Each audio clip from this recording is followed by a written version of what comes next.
Hello hi అండి, అందరికీ నమస్కారం. వెల్కమ్ బ్యాక్ టు అమ్మాయి గారి అచ్చులు. ఎలా ఉన్నారండి? బాగున్నారా? మేమైతే బాగున్నామండి. మీరు కూడా బాగుండాలని మనస్ఫూర్తిగా అయితే కోరుకుంటున్నాను. ఈరోజు మన ఛానల్లో అమ్మాయి గారి రుచులు రెసిపీ ఏంటంటే బెండకాయ మసాలా కర్రీ అండి. చాలా బాగుంటుంది. ఒకసారి అయితే ఈ విధంగా అయితే ట్రై చేయండి. వీడియో చూసిన తర్వాత మీకు నచ్చినట్లయితే మీరు కూడా ఒకసారి అయితే ట్రై చేయండి. రెసిపీ చాలా బాగుంటుంది. హలో హాయ్ అండి, అందరికీ నమస్కారం. వెల్కమ్ బ్యాక్ టు అమ్మాయి గారి రుచులు. వీడియోలో చెప్పాను కదండి, ఈరోజు మన ఛానల్లో రెసిపీ బెండకాయ మసాలా కర్రీ అండి. దానికోసం అయితే మనము 2 స్పూన్ల వరకు అయితే పల్లీలు, 2 స్పూన్ల వరకు అయితే తెల్ల నువ్వులు తీసుకోవాలండి. చాలా బాగుంటుంది. హెల్త్కి కూడా చాలా బెనిఫిట్స్ అయితే ఉంటాయి. సో వీడియోలో చూపించినట్టుగా వీటిని అయితే బాగా మనమైతే వేయించుకోవాలి, దోరగా వేయించుకోవాలన్నమాట. ఇవి దూరగా వేయించుకుంటేనే కర్రీ కూడా మనకు టేస్టీగా వస్తుంది. సో ఇవి అలా వేయించుకున్న తర్వాత వీటిని మిక్సీ జార్లోకి అయితే తీసేసుకోవాలి. ఇందులోకి 1 స్పూన్ వరకు అయితే కారం వేసుకోవాలండి. వేసుకొని మిక్సీ అయితే పట్టుకోవాలి. చూసారు కదా, వీడియోలో చూపించినట్టుగా ఈ విధంగా అయితే మిక్సీ పట్టుకొని ఈ పౌడర్ని మనం సైడ్కి పెట్టేసుకోండి. చూస్తుంది కదా, ఈ బెండకాయ రెసిపీలో అయితే ఈ పౌడర్ వేస్తేనే కర్రీ చాలా బాగుంటుంది, టేస్టీగా ఉంటుంది, హెల్త్ పరంగా కూడా బెనిఫిట్స్ ఉంటాయి. సో నెక్స్ట్ మనమైతే బెండకాయలు వాష్ చేసుకొని ఇలా తూడ్చి పెట్టుకోవాలండి. ఈ రెసిపీకి అయితే మనం బెండకాయలు అయితే పొడవుగా ఉంటే 3, చిన్నగా ఉంటే 2 పీసెస్ చేసుకుంటే సరిపోతుంది. సో వీడియోలో చూపించినట్టుగా ఈ విధంగా కట్ చేసుకోవాలి. కట్ చేసుకున్న తర్వాత వీటన్నిటికి మనం పోపు అయితే చేసుకోవాలి. స్టవ్ మీద కడాయి పెట్టేసి పోపుకు సరిపడా ఆయిల్ అయితే తీసుకోవాలి. తీసుకొని పోపు గింజలు అయితే వేసేసుకోవాలి.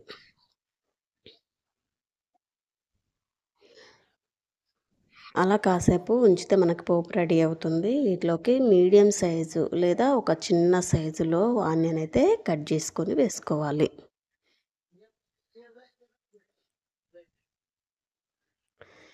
చూసారు, ఈ విధంగా వేసుకున్న తర్వాత ఇందులోకి మనం కట్ చేసి పెట్టుకున్నటువంటి బెండకాయ ముక్కలు కూడా వేసుకొని బాగా కలుపుకోవాలి. సో వీడియో మొత్తం చూసిన తర్వాత మీకు నచ్చినట్లయితే లైక్ చేయండి, షేర్ చేయండి, ఛానల్ని అయితే సబ్స్క్రైబ్ చేసుకోండి ఫ్రెండ్స్. విధంగా కలుపుకొని మూత పెట్టేసుకోవాలి. మూత పెట్టేసి కాసేపు అయితే ఉడికించుకోవాలి. ఈలోపు మనము టమాటా ప్యూరీ అయితే మనం రెడీ చేసుకుందాం. దీనికోసం అయితే నేను మీడియం అయితే 3, పెద్దవైతే 2 టమాటాలు అయితే తీసుకొని మిక్సీ జార్లో వేసుకోవాలి.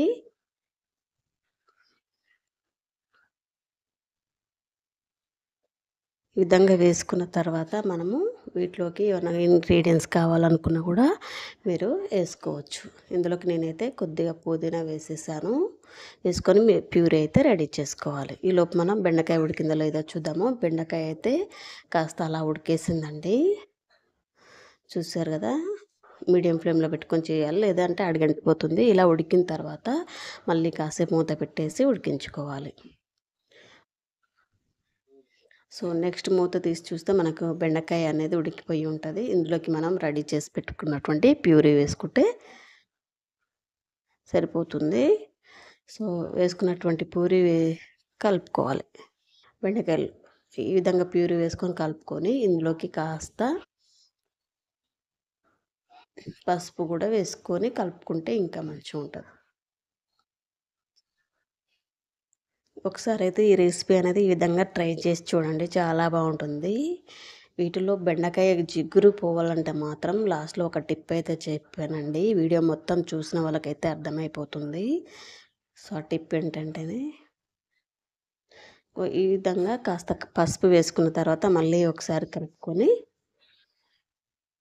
అలా కాసేపు అయితే వదిలేయాలి. టమాటా ప్యూరీ మొత్తం బెండకాయలు అబ్జర్వ్ చేసుకొని మనం తినేటప్పుడు నోటికి టేస్టీగా ఉంటాయన్నమాట. అలా ఉడికిన తర్వాత వీటిలోకి మనం మిక్సీ చేసి పెట్టుకున్నటువంటి పౌడర్ అయితే వేసేసుకోవాలి. వేసుకొని మళ్ళీ ఒకసారి కలుపుకోవాలి. మనం మిక్సీ జార్లో కావాలనుకుంటే కొన్ని వాటర్ కూడా యాడ్ చేసుకోండి. మనం ప్యూరీ రెడీ చేసాం కదా, ఆ మిక్సీ జార్లో కొంచెం ప్యూరీ అనేది మిగిలిపోయి ఉంటుంది. అందులో కొన్ని వాటర్ పోసేసుకొని యాడ్ చేసుకోవాలి.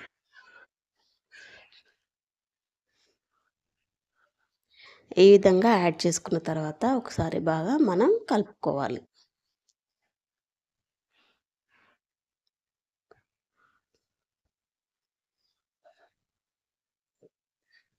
ఈ విధంగా కలుపుకున్న తర్వాత కాసేపు అలా అయితే ఉడకనివ్వాలండి.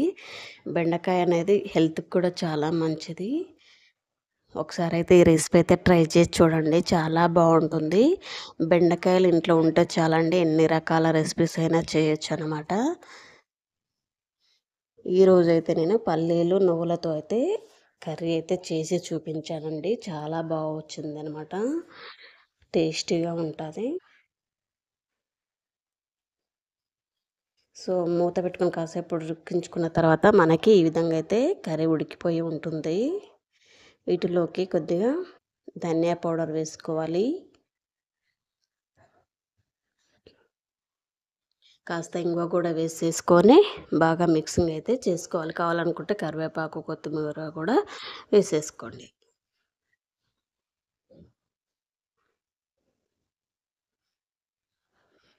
ఈ ప్రాసెస్‌లో చేసి చూడండి. చాలా బావుంటుంది రెసిపీ. వేసేసుకున్న తర్వాత కాస్త అలా కాసేపయితే ఉడకనివ్వాలి. నెక్స్ట్ నేను కొత్తిమీర, కరివేపాకు వేసానండి. వేసుకొని మనం కాసేపు అలా ఉడకనివ్వాలి. కావాలనుకుంటే ఇందులోకి వెల్లుల్లి కానీ, అల్లం పేస్ట్ కానీ వేసుకోవచ్చు. మూత పెట్టేసి కాసేపు ఉడకనిస్తే మనకు ఆయిల్ అనేది పైకి తేలుతూ ఉంటుంది. ఆ టైంలో మనము కాస్త నిమ్మరసం అయితే దించడానికి ముందు నిమ్మరసం పిండుకోవాలండి. నిమ్మరసం పిండి కలిపేసి సైడ్‌కు పెట్టేస్తే స్టవ్ ఆఫ్ చేస్తే మనకు కావాల్సినటువంటి రెసిపీ అనేది రెడీ అయిపోతుంది. ఈ విధంగా నిమ్మరసం పిండడం వల్ల యూజ్ ఏంటి అంటే మన బెండకాయలో ఉన్నటువంటి జిగురు అనేది ఉండదండి. సో, కూర అనేది సాఫ్ట్‌గా ఉంటుంది. చాలా బావుంటుంది. బెండకాయ ముక్క కూడా తినేటప్పుడు చాలా టేస్టీగా ఉంటుందనమాట. మూత పెట్టేసి స్టవ్ ఆఫ్ చేసి ఫ్యూ మినిట్స్ స్టవ్ మీదనే ఉంచేసి దించేసి సర్వింగ్ బౌల్‌లోకి తీసుకుంటే మనకు కావాల్సినటువంటి కర్రీ అనేది రెడీ అయిపోతుంది. చూసారు కదా! ఆయిల్ అనేది పైకి కూడా తేలిపోయింది. సో, ఈ విధంగా మనం కర్రీ చేస్తే చాలా బావుంటుంది. దీన్ని వేరొక సర్వింగ్ బౌల్‌లోకి తీసుకున్నట్లయితే మనకు కావాల్సినటువంటి బెండకాయ మసాలా కర్రీ రెడీ. కావాలనుకుంటే టిఫిన్స్‌లోకి, రైస్‌లోకి కూడా యూజ్ చేసుకోవచ్చు దీన్ని. ఇది అండి ఈరోజు రెసిపీ. నచ్చితే లైక్ చేయండి, షేర్ చేయండి. ఛానల్‌ని అయితే సబ్స్క్రైబ్ చేసుకోండి. ఫ్రెండ్స్, రిలేటివ్స్ ఉంటే షేర్ చేయండి.